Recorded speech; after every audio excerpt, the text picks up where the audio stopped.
Most homeschooling mom content creators are going to come on here with the best of intentions, and they're going to tell you that you don't have to worry about socialization with homeschooling, that this is just a myth, that there's no basis to it. And I really love that positivity, that positive mindset. And I hate to burst your bubble, but I will tell you that as a former public school teacher, now turned homeschool mom, socialization should absolutely be a concern when you start homeschooling. However, does it need to be something that keeps you up at night, that causes this like impending doom anxiety feeling like, oh my gosh, I'm gonna mess my kids up, they're gonna have no friends? Definitely not. So while I do think the socialization argument from people who don't support homeschooling, which used to be me, while I think they're kind of beating a dead horse here, like using the same old argument, this still is something that we need to talk about. So typically, when we think about socialization, we think of it from a public/private school mindset, that systemic mindset where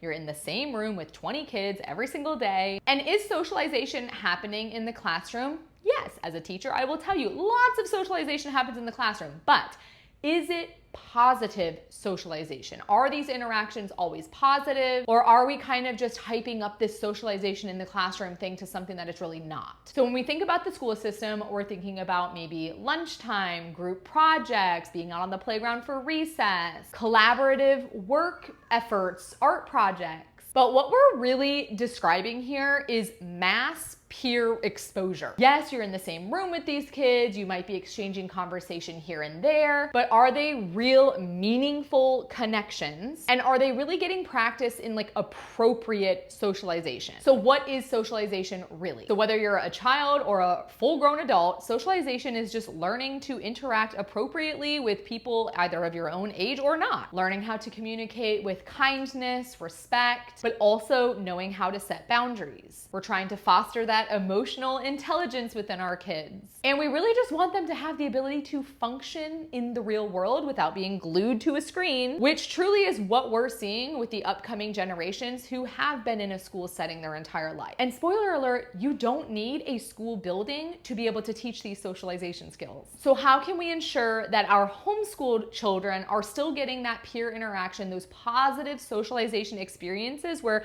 they can practice those communication skills? The truth is, the list really doesn't end. There are so many opportunities out there for homeschoolers, especially with the rise of homeschooling. More and more community centers, rec centers, churches, they're really catching on to this. Like just in our area alone, we have homeschool PE, homeschool art, homeschool cooking classes, all at different places in our area. There is no shortage of trying to find homeschool activities going on. There's also something called homeschool co-ops that you can look into for your area. This is like a set day, sometimes a couple days a week, where you meet with your co-op group. Some are paid co-ops, so just keep that in mind. You kind of pay a fee at the beginning of the year to be a part of this group. It covers supplies, that kind of thing. Some co-ops are free and it just requires a little bit of parental involvement, but you meet once a week with the same group of kids, but the parents are there as well. This could be something informal like weekly play dates. Some co-ops are academic where your kids are meeting once a week together and they're doing actual book work together. Totally depends on the way the co-op is set up. I'm personally a fan of co-ops, especially when you're first starting out with homeschooling and you need, not only do your kids need that peer interaction, but you as the homeschooling parent, you're new to this journey. It's really good to be able to pick the brains of veteran homeschooling moms, vent to them, tell them your concerns, and almost always a mom who's been homeschooling for a while is going to have a solution for you, I promise. And because our homeschooled children are not stuck in a building for 8 hours a day, we're actually providing them with more opportunities for these social skills. So we're talking meeting new kids daily on the playground, being able to introduce themselves, tell them how old they are, really get to know people, not the kids that you're seeing in the classroom every single day for 12 years straight, but new kids that they're interacting with on a daily basis. They learn real quick whether or not their personalities are gonna mesh. Is this somebody that I want to continue a friendship with? Is this maybe more of an acquaintance? We're not forcing the relationship like we would in a school setting. We're just allowing our kids the freedom, whether it be on the playground or at a homeschool group, to make those decisions and kind of test the waters themselves. But here's the difference. We are there supporting them. So I don't mean that I'm hovering over my kid when she's introducing herself to a new child, making sure that she's saying things properly. It's not like that. What I mean is, for example, if my kids are on the playground, either with their lifelong friends or new friends that they just met, and maybe there's a little squabble, right? Maybe they're having a little disagreement of some sort. I might hear about that disagreement either right there in the moment. I usually try to stand back unless they need my assistance.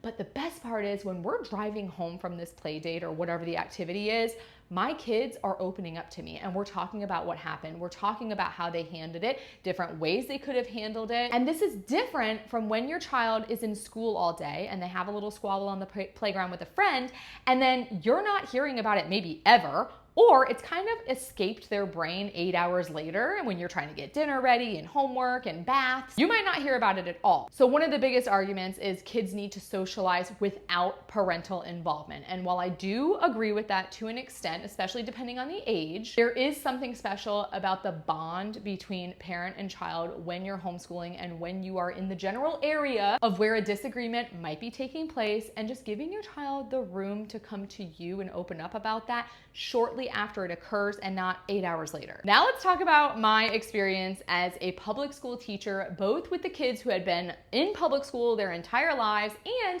kids who came to my classroom who had only been homeschooled their entire lives. So let's just talk about the social skills among kids who have been in school for their whole lives. I personally saw a lot of unhealthy social behavior, especially when I moved to 5th grade, right? When I taught 1st grade for 8 years, that was like my sweet spot, right? But they were still so young, impressionable, and still trying to like figure out their own personalities. But when I jumped to 5th grade, which when you think about it, that's not that many years, right? From 1st grade to 5th grade, but it is like a whole different world. Those 5th graders dealt with so much bullying, the cliques, the social media, the explosion of social media and the stuff that went on there would blow your mind. The obsession with needing to fit in with a specific group or follow a certain trend. And if you're thinking this is good, like kids should be exposed to this because that's how the real world is, I totally disagree with you. I think there is a world where we cannot be involved in these cliques and these trends and feeling like you need to fit in and getting on people if they don't fit in. Like for us to say that that's normal is actually quite concerning. Now, in terms of the homeschoolers that came into my classroom, especially that 5th grade year, kids who had only been homeschooled kindergarten through 4th grade, one of the biggest reasons why I was not a fan of homeschooling was because sadly, the kids that came back into my classroom that had been homeschooled struggled. They struggled academically and they did struggle socially. Does that mean that all homeschooled kids are going to struggle academically and socially? No, because you have to remember, this is the argument I always make. The kids that I was seeing coming back to the classroom, having been homeschooled, obviously homeschooling wasn't working, and that's why they came into the classroom. So I kind of had a biased perspective. I'm only seeing the kids that are coming back into the school system. I wasn't seeing the thousands of homeschooling kids that successfully homeschool from kindergarten all the way to 12th grade and have no issues at all. I also had a sample of homeschooling children who not only were struggling academically, but that weren't involved in co-ops and the extra play dates, and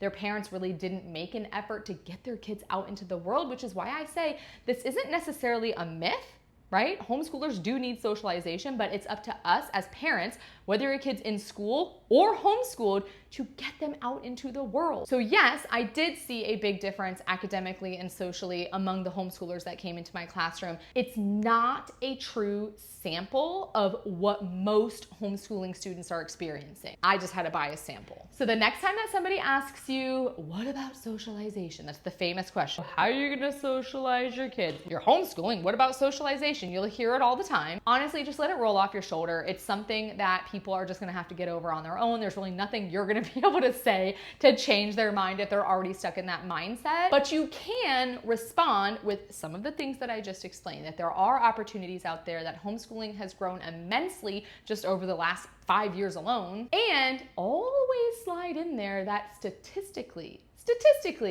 homeschoolers have better life outcomes academically, socially, emotionally than their public school peers. So let me know in the comments. I'm dying to know stories of people bringing up the socialization issue to you, stories of your own homeschoolers socializing out in the real world, or if I've got any teachers that are listening to this who had a similar experience to me with the homeschoolers coming into the classroom and being a little bit behind in some of these areas. I will see you all in the comments.